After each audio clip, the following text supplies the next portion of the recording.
Le problème de cette épidémie, c'est pas une crise médicale uniquement, c'est une crise de leadership.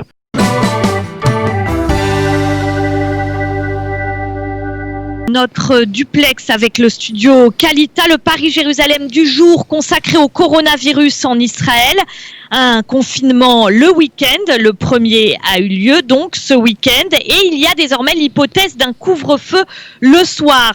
Chaque jour, plus de 1500 nouveaux cas positifs sont diagnostiqués en Israël. Si la première vague a fait de l'État hébreu un modèle à suivre, le déconfinement a montré les limites de la politique du gouvernement israélien et aussi la force finalement de cette épidémie. Nous sommes en ligne avec Éric Seton. Éric Seton, bonjour. Bonjour. Vous êtes directeur du centre médical d'Herzliya. Au vu de ce qu'on connaît du coronavirus, confinement le week-end en Israël et couvre-feu le soir, est-ce que ça vous semble assez pour vaincre ce retour de bâton épidémique ? Alors je crois que le problème de cette épidémie, c'est pas une crise médicale uniquement, c'est une crise de leadership. Et en ce moment, on assiste en fait à ce qui se passe en Israël, c'est une crise de leadership où d'un côté, les promesses du gouvernement ne sont pas assez fortes pour contenir la colère des salariés, la colère des indépendants. Là, on voit maintenant, aujourd'hui, les infirmières se sont mises en grève. Et donc, la fermeture ou pas fermeture le week-end ou le soir, ce sont des mesures qui sont un petit peu à moitié, qui sont pas totalement assez fortes pour convaincre. Il manque le pendant qui est un pendant économique, un pendant qui pourrait rassurer les gens quant à leur avenir économique et leur dire voilà, nous pouvons faire un arrêt, un couvre-feu, un confinement, même généralisé, mais vous êtes sauvegardé, vous êtes gardé au niveau économique. Et là, en ce moment, ce qui fait peur à tout le monde, c'est le niveau économique. Bientôt, les aides de l'habitoire Leumi vont se finir et les gens ne savent pas comment ils vont passer fin août et septembre et qu'est-ce qui va se passer en fait. Et donc, je pense que l'arrêt, c'est une demi-mesure pour essayer de contenir les périodes où on a vu il y a le plus de contamination pendant le week-end. Mais est-ce que ça sera assez fort ? J'en doute. Éric Seton, nous sommes donc en ligne avec nos confrères du studio Kalita. Cathy Choukroun vous pose une question. Éric, bonjour. Alors justement, le seuil des 50 000 malades a été dépassé en Israël. Les infirmières sont en grève. Elles ont dit qu'elles se mettaient en grève pour nous protéger, nous, citoyens israéliens, parce qu'elles ne peuvent plus faire leur travail correctement. 1000 d'entre elles ont été mises à l'isolement en raison du coronavirus. Est-ce que vous, sur le terrain, vous voyez aussi cet état de fait? Est-ce que vous avez aussi le sentiment que vous ne pouvez plus soigner les Israéliens comme il faut? Alors, l'hôpital que je dirige est un hôpital privé. Nous faisons des opérations électives uniquement, c'est-à-dire des opérations de chirurgie grande, chirurgie cardiaque, chirurgie oncologique, mais qui est de la chirurgie programmée. Donc, on n'a pas de malades de corona qui arrivent chez nous, uniquement par hasard, et on essaye justement d'éviter cela. Mais c'est vrai que ces dernières semaines, étant donné que les gens essayent de fuir les hôpitaux publics pour ne pas être confrontés au corona, nous avons vu nos salles d'opération travailler de plus en plus et même devoir ouvrir le soir et même des fois pendant les fins de semaine. Et ce qui vous montre qu'en fait les gens essayent d'être traités. Mais pas dans les hôpitaux publics. Donc on est confronté, c'est vrai que là on est confronté à un manque de personnel.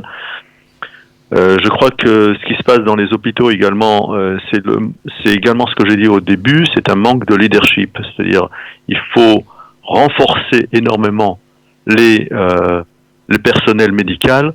En réanimation, le gouvernement a envoyé le Mossad chercher acheter frénétiquement des ventilateurs, alors que on ne peut pas avoir un ventilateur sans équipe, sans personnel.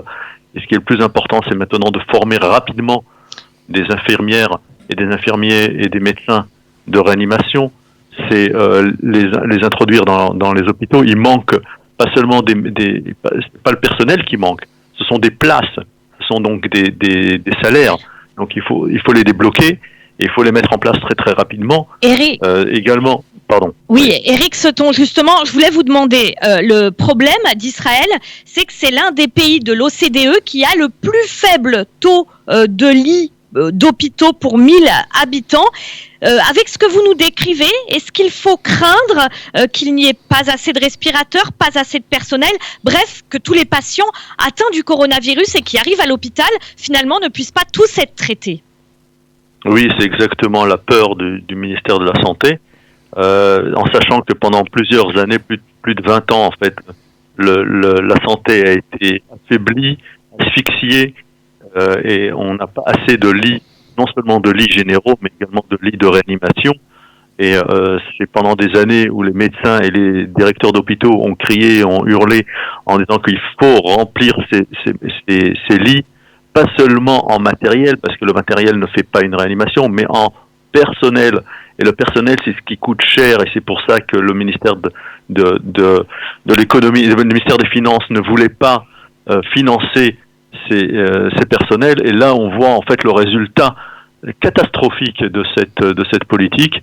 C'est maintenant, c'est pas également une politique en laquelle on a été nous au LIM confrontés lorsqu'on voit les barrières qui ont été mises pour accepter des infirmières et des médecins qui viennent de l'étranger, qui viennent de France ou des États-Unis ou d'Angleterre ou d'Australie, et c'est incompréhensible, alors qu'on devrait au contraire remplir les rangs. J'ai des médecins qui attendent pendant plus d'1 an ou 2 ans des places pour des spécialisations, que ce soit des spécialisations comme réanimation, comme anesthésie. C'est incompréhensible. Alors que ça manque en Israël, les réanimateurs, les anesthésistes, tout ça, ça manque? Tout à fait. D'accord. Tout à fait. Ça manque énormément.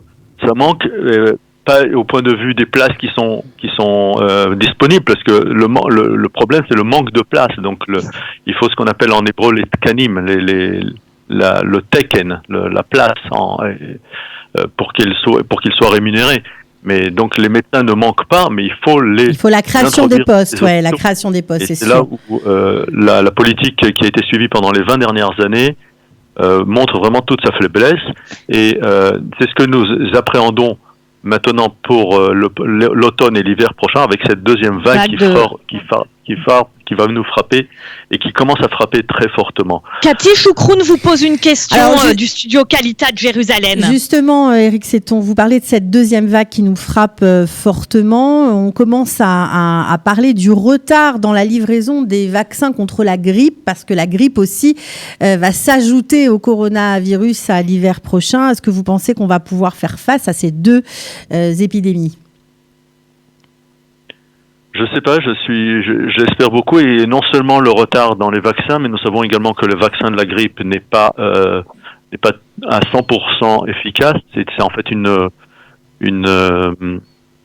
devinette. Nous essayons de prévoir quel va être le vaccin qui va être efficace contre telle ou telle souche de grippe, et généralement ça touche à peu près à 50%. Donc c'est déjà une chose. Deuxième chose, c'est que les gens ne se font pas toujours vacciner. J'espère que à cause du corona maintenant, ils prendront conscience de ce qu'il faut se faire vacciner. Il faut arrêter ces épidémies par le vaccin.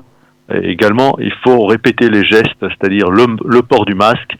Nous sommes très stricts à l'hôpital sur le port du masque pour les soignants et les soignés et les accompagnateurs. Le lavage des mains et la distanciation la distanciation sociale qui est très importante également, que ce soit dans les endroits fermés ou dans les endroits ouverts, il faut se protéger. Éric Seton, vous parliez tout à l'heure de ces infirmiers, de ces médecins qui viennent de l'étranger, ces OLIM. Moi, je voudrais revenir sur quelque chose qu'on a beaucoup entendu, sentiment de trahison et même parfois contradiction avec le projet sioniste. Certains juifs en diaspora dénoncent la fermeture des frontières d'Israël pour eux, en tant qu'Israéliens et en tant que médecins. Qu'en pensez-vous? Qu'avez-vous envie de leur dire? Alors, je le dirais d'abord en tant que juif et en tant que sioniste. Je crois que la place de tout juif est ici en Israël. Je crois qu'il faut faire le passage. Je crois que pour l'instant, c'est une situation particulière. On essaie de protéger la population, donc de fermer. Il n'y a pas de fermeture de frontières. On peut venir et passer pendant 2 semaines la quarantaine. Je crois que pour les citoyens israéliens qui viennent de l'étranger. Pour les citoyens qui ne sont pas israéliens, je crois que lorsque la situation se rétablirait, il faut faire le pas, il faut venir en Israël, il faut prévoir la Aliyah. La Aliyah, ce n'est pas quelque chose qui doit se faire de façon inconsidérée et non prévue. Je le dis souvent, il faut prévoir ça comme une opération militaire. C'est-à-dire, il faut savoir où on va travailler, il faut savoir que les diplômes ont été reconnus, il faut savoir également qu'on a assez d'argent pour survivre pendant une certaine période parce que la période de transition est difficile du point de vue économique. Donc c'est pas quelque chose qu'on peut faire de façon inconsidérée en venant un beau jour en disant tout ira bien, mais c'est un pas qu'il faut, je pense pour moi, il faut faire pour tout juif. Je pense également qu'il faut le faire de façon considérée, de façon avec les yeux ouverts, en sachant que la situation économique d'un olé, de quelqu'un qui monte, la situation économique baisse. Parce que on n'a pas le même niveau social, le même niveau économique qu'on a eu dans le pays d'où on est venu. Merci beaucoup Éric Seton, merci Cathy Choukroun du studio Kalita de Jérusalem.